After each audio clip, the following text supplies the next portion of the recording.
की सबसे बड़ी खबर पर बात कर रहे हैं कि माफिया अतीक अहमद के बेटे को एनकाउंटर में ढेर कर दिया है। एसटीएफ ने यूपी एसटीएफ ने तो अतीक अहमद के बेटे असद अहमद के एनकाउंटर पर उमेश पाल की पत्नी जया पाल का कहना है कि मैं मुख्यमंत्री योगी आदित्यनाथ का धन्यवाद करती हूं, उन्होंने जो किया है बहुत अच्छा किया है।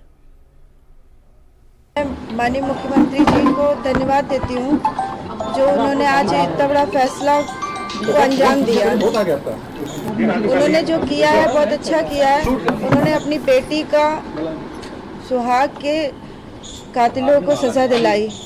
मैं उनका बार बार आभार व्यक्त करूंगी कि वो पिता समान सब है। उन्होंने जो किया बहुत अच्छा किया है। ये आप उस बेवा की आवाज सुन रहे थे जो उमेश पाल की पत्नी जिनका मर्डर कर दिया गया था, जया पाल की आवाज आप सुन रहे थे, उनके उद्गार सुन रहे थे। और एनकाउंटर पर उमेश पाल की मां शांति देवी ने कहा कि ये मेरे बेटे को श्रद्धांजलि है। मुख्यमंत्री जी का बहुत बहुत धन्यवाद करती हूँ और पुलिस विभाग के ऊपर जो कि उन लोगों ने मुख्यमंत्री का आदेश था, जो यहाँ के मुख्यालय जितने पुलिस प्रशासन के हैं, उन्होंने अपना फर्ज अदा किया जो उनको करना चाहिए। उन्होंने अच्छा न्याय किया। तो एक मां जिसने बेटा खोया, एक पत्नी जिसने पति खोया, उनकी आवाज, उनके दिल की आवाज आप अभी सुन रहे थे। जुड़ते हैं अपने संवाददाता आशुतोष शुक्ला से और हमारे सलाहकार संपादक विनोद मिश्र जी से इस बड़ी खबर पर। पहले जरा एक अपडेट मैं आशुतोष से लेता हूं। आशुतोष, अभी एडीजी लॉ एंड ऑर्डर ने प्रेस कॉन्फ्रेंस किया, प्रशांत कुमार ने, और सारी जानकारी दी, सारा ब्यौरा दिया। और एक बात उन्होंने बहुत महत्वपूर्ण कही जब पूछा गया उनसे कि एसटीएफ जिस तरह से उमेश पाल मर्डर के आरोपियों को तलाश रही है, ढूंढ रही है, उन्होंने कहा यह अभियान आगे भी जारी रहेगा। तो इससे क्या कुछ खबर, क्या कुछ संकेत मिलते हैं कि आने वाले दिनों में इस मामले में हमें इस तरह की और कार्रवाई देखने को मिल सकती है? आशुतोष,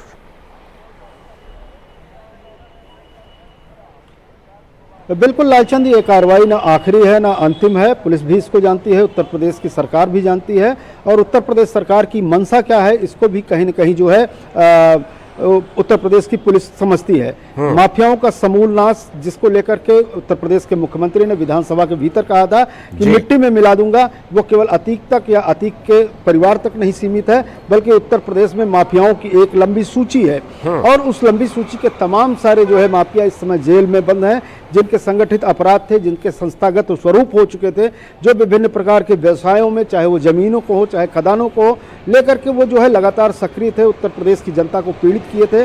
और जिस तरह से आपने अभी जया पाल और उनकी मां के आवाज को सुनवाया, मैं आपसे बताना चाहूंगा कि 100 से अधिक मुकदमे जो है गंभीर किस्म के अतीक अहमद के ऊपर हैं। कितनी जया पाल और कितनी उनकी मां जो है अपने बच्चों और अपने पति के लिए जो है आज भी रोती रही होंगी। लेकिन सबको इस बात का संतोष है कि इस तरह से एक बहुत बड़े स्तर पर माफिया बने व्यक्ति को जो है किस तरह सरकार ने छोटा करने का काम किया है। और उस आक्रोश को अगर देखना है तो आप देख लीजिए, जिस इलाहाबाद में अतीक अहमद की तूती बोलती थी, उसी इलाहाबाद की कचहरी में उनको बोतल फेंक करके मारा जाता है, गालियां देते हैं लोग, और साथ में अगर पुलिस की सुरक्षा ना हो तो मारने पीटने जैसी स्थिति बनती है। कितनी घृणा और कितना आक्रोश लोगों में, आम लोगों में हो सकता है। और यही कारण है कि कल जो बयान दिया था अतीक अहमद ने, कहा कि हमको मिट्टी में मिला दिया है, मुझे अब्र गड़ा जा रहा है। और आज जिस तरह से उसे जब अदालत में सूचना मिलती है तो वो जिसका नाम सुनते ही लोग बेहोश होते थे, अतीक अहमद जो है पुलिस की कार्रवाई से खुद बेहोश होता है। और 7 दिन की पुलिस रिमांड पर है। अभी तमाम सारी इसकी परतें खोली जानी है। अभी कई सारे और अभियुक्त और षड्यंत्रकारी इसमें जो शामिल रहे हैं उनको भी सामने लाने की पुलिस की जरूरत है। वो कहीं न कहीं कानूनी रूप से अदालत में चार्जशीट करने के लिए और बहुत सारी जरूरतों को पूरा करने के लिए उसकी भी आवश्यकता होगी। यही कारण है कि 7-7 दिन की रिमांड पर अतीक और अशरफ को जो है अदालत ने जो है रिमांड पर दिया है पुलिस को। और ये 7 दिन की जो रिमांड होगी उसमें पुलिस की पूछताछ बड़े मायने रखती है, क्योंकि इनका जो काकस है, जो इनका रैकेट है, उसको भी खोलने के, कई परतों को जो है खोलने की पुलिस की आसानी होगी। कहाँ तक इनके रूट है, कहाँ तक जड़ें हैं, कहाँ से इनको इनको पैसा आता है और कितने सफेद पोस्ट भी इनके साथ जुड़े हुए हैं, उन सब की भी बातें सामने आएंगी। बिल्कुल, लौटता हूं आपके पास आशुतोष, और इस खबर को समझने के लिए अपने सलाहकार संपादक विनोद मिश्र जी का मैं रुख करता हूं। आशुतोष ने एक बयान का हवाला दिया विनोद जी, वो विधानसभा के अंदर का बयान था कि मिट्टी में मिला दूंगा। बयान हमें वो भी याद है जब 2017 में योगी पहली बार मुख्यमंत्री बने थे, तो बोला था माफियाओं को मैं कहता हूं कि वो या तो सुधर जाएं या उत्तर प्रदेश की धरती को छोड़कर कहीं चले जाएं।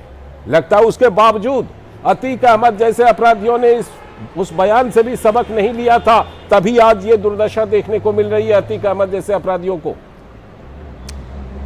लाल जी, अभी आपने जो सुना है प्रसाद कुमार जी का, मैं पहले उस पर आता हूँ कि एडीजी लॉ एंड ऑर्डर का आपने देखिए कि कितना बेबाकी से वो सारी चीज़ों को रख रहे थे।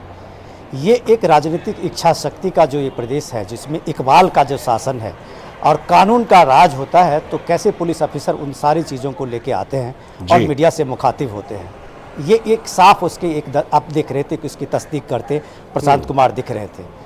और उसमें जब उन्होंने बताया कि अब तक योगी के राज में आप देखिए कि 2017 से 179 ऐसे लोग हैं जो क्रिमिनल और सातिर माफिया के जो रहे हैं, जिनका बैकग्राउंड रहा है और जिनके चर्चे से वहाँ के लोगों में, वहाँ के आम लोगों में एक दहशत होती थी। उसमें 179 लोग मारे गए इनकाउंटर में, उसमें 13 से ज़्यादा पुलिसकर्मियों की भी शहीद हुए हैं, उनको भी उस इनकाउंटर में वो भी मारे गए हैं। लेकिन सबसे बड़ा सवाल है कि इस कानून के राज को इस्टेब्लिश करने में ये आसान काम नहीं था। ये एक मजबूत राजनीतिक इच्छा शक्ति के ही बल पे ये हो सकता था। कि आप इसका एक उदाहरण आप सीधे सीधे एक अतीक अहमद से देख सकते हैं कि प्रयागराज के एक छोटे से इलाके में एक तांगा चलाने वाला परिवार का बंदा, और वो आते आते माफिया डॉन कैसे बन जाता है, पूरे पूर्वांचल में उसकी एक तूती बोलती थी। ये कैसे संभव हुआ? आप ये सोच लीजिए कि उसके परिवार में कम से कम वो 6-6 बार का विधायक होता है, सांसद होता है। और ये राजनीतिक जो गठजोड़ है, जो आपराधिक कहते हैं ना कि राजनीति का अपराधीकरण, ये पूरा अपराधीकरण का ही राजनीति हो गई थी। जो यूपी में अलग अलग जिस तरह से सत्ता में बनते हुए, चाहे मायावती हो, चाहे सपा के मुलायम सिंह हो, इन सब के राज में जो ये गठजोड़ रहा था और इनको ये प्रश्रय मिला था। आप ये देखिए कि एक छोटे एक इलाके में उसने एक घटना को पहले दिन अंजाम दिया था अतीक अहमद ने। वो दौर था 70-72 के दौर का। आप उसको याद कीजिए कि चांद बाबा के नाम से एक लोग थे वहाँ पे, जिनकी अपनी एक पकड़ थी वहाँ पे। सबसे पहले अतीक अहमद ने उसको हटाया और वहाँ पे राजनीति में उसने अपनी की दखल की, क्योंकि उसको पता था कि वो जो माफिया का कारोबार में है, जो ये इलीगल अपना सारा काम कर रहा है, जो लैंड का काम कर रहा है, कब्जे का काम कर रहा है, वो बगैर राजनीतिक संरक्षण का नहीं हो सकता था। जब 1-2 बार पुलिस ने उस पर कार्रवाई की तो वहाँ के लोकल MP जो थे उसको थाने से छुड़ा के ले गए थे।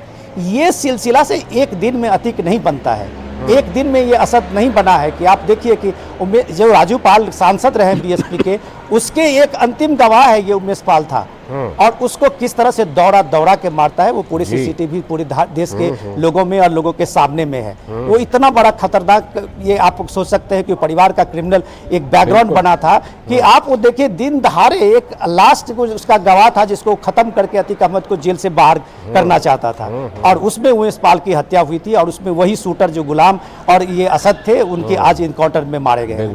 तो ये कानून का जो मैं कह रहा हूँ राज, जब आप कह रहे थे अपनी रिपोर्ट में, वो एक दिन में नहीं होता, और उसमें सबसे बड़ी बात होती है कि वो राजनीतिक इच्छा शक्ति होती है। बिल्कुल। और राजनीतिक इच्छा शक्ति की बात जब आप कहते हैं, तो ये जब आज लोग कुछ लोग नैरेटिव दे रहे हैं, सपा के लोग या बाकी लोग जो बात अलग अलग तरीके से इस इनकाउंटर को और इस तरह के ह्यूमन राइट से भी जोड़ रहे हैं, उनको बताना जरूरी है कि ये किसी एक खास समुदाय को लेके आप अगर इस चीज का नैरेटिव करते हैं, तो अभी आप देख लीजिए कानपुर का वही इसी में अभी विकास दुबे जैसा एक क्रिमिनल आदमी था जो 11 DSP सहित 11 से ज्यादा लोगों को उसने कत्लेआम किया था, और वही उज्जैन के से लाते समय में उसकी गाड़ी पलट गई थी और उसकी मौत हो गई थी। तो ये कार्रवाई जो है कोई ऐसा एक पर्टिकुलर एक समुदाय या एक व्यक्ति के लिए नहीं है। जब अगर ये माफिया पे आप बात करते हैं, तो जब तक आप पूरे माफिया पे कार्रवाई करते हुए नहीं दिखेंगे, तब तक आपका इकबाल नहीं बनेगा। और ये योगी इकबाल का सबसे कम ये आदर्श दिखाया है कि माफिया चाहे कोई भी हो, किसी समुदाय से हो, किसी वर्ग से हो, अगर उसका डाउन बनने की अपनी कोशिश करेगा, तो वो बात जो एलानिया उन्होंने विधानसभा में की थी थी उसको साबित करके उसी दिखाया को वो है। पूरा कर रहे हैं, चाहे विकास दुबे हो या फिर अतीक अहमद का बेटा असद हो, अतीक अहमद हो। लौटूंगा इस खबर पर, हम लोग चर्चा जारी रखेंगे विनोद जी और आशुतोष, लेकिन अभी वक्त है एक ब्रेक का। एक ब्रेक ले लेते हैं, फिर इस खबर पर हम चर्चा को आगे बढ़ाएंगे, क्योंकि आज की सबसे बड़ी खबर यही है कि गुनाहों का हिसाब योगी राज में हो रहा है। देखते रहिए डीडी न्यूज। तुम बॉडीगार्ड तो नहीं हो, पर तुमने हमारी रक्षा की है। तुम डॉक्टर तो नहीं हो, पर तुमने हमारी जिंदगी बचाई है। तुम टीचर तो नहीं हो, पर तुम्हारे कारण हम स्कूल आ पाई हैं। तुम सिर्फ शौचालय नहीं, हम गरीबों के लिए इज्जत घर हो। इस शौचालय की बात करने में कभी झिझक होती, वो शौचालय आज देश की सोच का अहम हिस्सा हो गया। स्वच्छ भारत की आदत के साथ आओ बनाएं नया भारत। स्वागत है ब्रेक के बाद।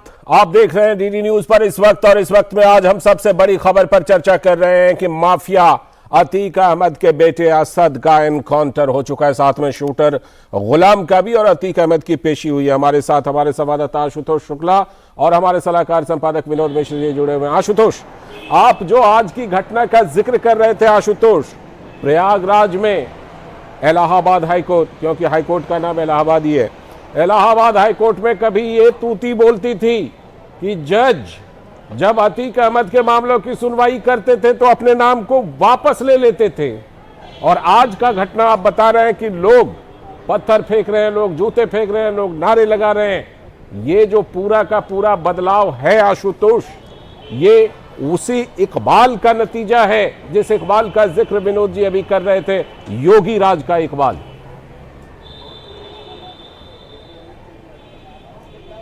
देखिए Lalchand, man to man policing नहीं की जा सकती है। विनोद जी ने जो कहा वो एकदम सत्य कहा, क्योंकि जिस तरह से अतीक अहमद माफिया बना, उस माफिया बनने के पीछे कहीं ना कहीं उस वक्त की सरकारों का, राजनीतिक नेताओं का और इसके साथ ही पुलिस का भी संरक्षण रहा होगा। 100 मामले दर्ज होते हैं, व्यक्ति जेल के बाहर होता है, उसका सारा कारोबार चल रहा होता है, पुलिस आंखें बंद किए हुए रहती है, वो कहीं ना कहीं से संरक्षित होता है। जबकि वह पुलिस जो है बेबस होती है राजनीतिक इच्छा शक्ति के आगे कि फला माफिया और फला अपराधी को हमें कुछ कहना नहीं है, बोलना नहीं है। लेकिन वही पुलिस जब संरक्षण पाती है कि इनके विरुद्ध कार्रवाई करनी है, जब सरकार का इकबाल होता है, तो वही पुलिस जो है आज जिस तरह से प्रशांत कुमार ने अपनी प्रेस कॉन्फ्रेंस में दावा किया, बातें कही कि अभी और भी जारी रहेगा, तो निश्चित रूप से ये दम जो है राजनीतिक नेतृत्व से आता है, राजनीतिक नेतृत्व की नीयत से आता है। यही इकबाल होता है और यही इकबाल का शासन कहीं न कहीं अपराधियों को परास्त करता है, समाज के सभी लोगों को जो है सुरक्षा देने में कामयाब भी होता है। लालचंद रहिएगा हमारे साथ, विनोद जी आप भी रहिएगा। एल.एन. राव जो कि फॉर्मर डीजीपी हैं, पूर्व डीजीपी, वो हमारे साथ जुड़ रहे हैं इस खबर पर। बहुत बहुत स्वागत एल.एन. राव साहब आपका डीडी न्यूज पर। और सबसे पहले आपसे ये जानना चाहूंगा कि जिस तरह से गुनाहों का हिसाब हो रहा है, आपने इन चीजों को, जिस तरह से ये माफिया साम्राज्य खड़ा हुआ था, उसको बहुत करीब से देखने का आपको मौका मिला होगा, लेकिन अब जिस तरह गुनाहों का हिसाब हो रहा है, उससे आप क्या ये महसूस करते हैं कि ये चीजें पहले भी हो सकती थीं लेकिन उस समय नहीं हुई? देखिए, बिल्कुल अभी जो आपके रिपोर्टर कह रहे थे कि कहीं ना कहीं पॉलिटिकल विल की जरूरत है यहाँ पर, और जब ये माफिया खड़े हुए, माफिया अपने आप खड़े नहीं हुए, इनको खड़ा किया गया था, पॉलिटिकल सपोर्ट में खड़ा किया गया था। और आजकल की जो सबसे गंदी राजनीति मैं समझता हूँ उसको, कि जो माफियाओं का सहारा लेती है जो राजनीति, क्योंकि वो उनको सपोर्ट करते हैं और माफिया लोग अनाप शनाप पैसे कमाकर पार्टीज को देते हैं, इसी वजह से उनका संरक्षण किया जाता है। और जहां पर यूपी के जैसे और भी कई स्टेट्स में है, ऐसा नहीं कि खाली यूपी में ही है, और भी कई स्टेट्स में भी इन क्रिमिनल्स को कहीं ना कहीं पॉलिटिकल सपोर्ट मिलता है। और उसके साथ साथ जब पॉलिटिकल सपोर्ट होता है तो पुलिस वहां की डरती है, उनके खिलाफ कार्रवाई करने से डरती है, इसमें भी कोई शक नहीं है। उनको पता लगता है कि ये तो उसका फला मंत्री का आदमी है या उसका होम मिनिस्टर का आदमी है या है। और बड़ी अफसोस की बात तो ये है कि ऐसे पीछे आपने देखा होगा बहुत से क्रिमिनल हिस्ट्री वाले लोग जेल में रहते हुए चुनाव जीते हैं। ये हमारा कौन सा गणतंत्र है? मैं समझ नहीं पा रहा हूँ कि उसके बाद सुप्रीम कोर्ट ने ऑर्डर भी किया कि कोई आदमी सजा याफ्ता हो गया है तो उसको चुनाव लड़ने का हक नहीं है। बिल्कुल नहीं है, ये बिल्कुल सही किया। लेकिन अभी भी पॉलिटिकल पार्टीज क्रिमिनल्स का सहारा लिए बिना नहीं रह सकती हैं और लेती हैं सहारा। और यही वजह है कि क्रिमिनल्स आज की डेट में बहुत बड़े माफिया बन जाते हैं। जहां तक ये तब बने हुए थे, आज बिखर रहे हैं। यहाँ पर यही साबित होता है कि राजनीति इच्छा तकती है तो उसमें कार्रवाई हो सकती है और हो रही है। और मैं समझता हूँ जनता इस बात को बखूबी समझ रही है और उनको अब महसूस हो रहा है कि जो यूपी में पहले जंगल राज कहा जाता था किसी टाइम में, अब आज की डेट में राम राज की तरफ बढ़ रहा है और क्राइम कहीं न कहीं कम होने की कगार पर है। तो मैं समझता हूँ ये पुलिस का और राजनीतिक जो भी पार्टी सरकार को देख रही है उनका बहुत बड़ा योगदान है इसमें क्राइम को कंट्रोल करने के लिए। और मैं समझता हूँ देश के हर राज्य में ऐसा होना चाहिए ताकि क्रिमिनल्स को मालूम हो कि कोई भी अगर गैर कानूनी काम करेंगे तो हमारा लॉ ऑफ लैंड इसमें कार्रवाई करेगा। बिल्कुल, हमारे साथ बने रहिएगा राव साहब, हम आपके पास लौटेंगे। विनोद जी, आप जिस राजनीति का जिक्र एल.एन. राव साहब कर रहे थे, आ गया बयान, अखिलेश यादव का बयान आ गया इस पर, एनकाउंटर पर, कि ये एनकाउंटर गलत है, इसकी जांच होनी चाहिए। यही राजनीति है जिसने इस तरह के साम्राज्य को, माफिया साम्राज्य को पाल करके रखा था। विनोद जी, लाल जी, अभी राव साहब जो कह रहे थे कि मैं तो कहूंगा कि राव साहब को सैल्यूट करूंगा कि जिस बेबाकी से वो बता रहे थे कि ये जो गठजोड़ है जो पुलिसिंग सिस्टम में और सारी चीज़ों में, जो कैसे क्रिमिनल जो है, एक छोटा क्रिमिनल कैसे बनते बनते एक बड़ा डॉन बनता है, वो बगैर राजनीतिक संरक्षण का नहीं हो सकता है। यही बात हम लोग बता रहे थे और इसकी चर्चा कर रहे थे राजनीतिक इच्छा शक्ति की। अब भी मैं 10 दिन के पहले की घटना बताऊं कि 10 दिन पहले मायावती ने प्रेस कॉन्फ्रेंस की थी। जब से लगा कि अतीक अहमद के खिलाफ में पुलिस की ये कार्रवाई हो रही है और उसके बेटे ने जब राजू पाल की जो गवाह थे, प्रमुख गवाह थे उमेश पाल, उसकी हत्या कर दी है। वो राजू पाल, आप सोचिए कि उनका एक सांसद रहा है प्रयाग फूलपुर से, जिसको अतीक अहमद ने इसलिए मारा था कि उसने 4000 वोट से अतीक अहमद को हरा दिया था फूलपुर कंस्टिट्यूएंसी में, और वो इससे पहले फूलपुर से अतीक अहमद जीता था। तो अब ये सवाल ये है कि आप के सांसद को मारने वाला बंदा जो अभी कानून के गिरफ्त में आना ही है उसको, ये बात आप जान रहे थे, लेकिन आपने उसको टिकट देने के बजाय उसकी मैडम जो है, बेगम जो है, उसको आपने मेयर के चुनाव के लिए प्रयागराज से दिया था टिकट। ये कैसी राजनीति है? कि आपको लगता है कि अतीक अहमद का नाम लेने से, अतीक अहमद को टिकट देने से शायद हमारी ये बदनामी होगी, तो आपने चुप के चोर दरवाजे से उसके परिवार में उसके पत्नी को मेयर में खड़ा कर दिया। अब जब उसकी मेयर भगोड़ा हो गई है, उसकी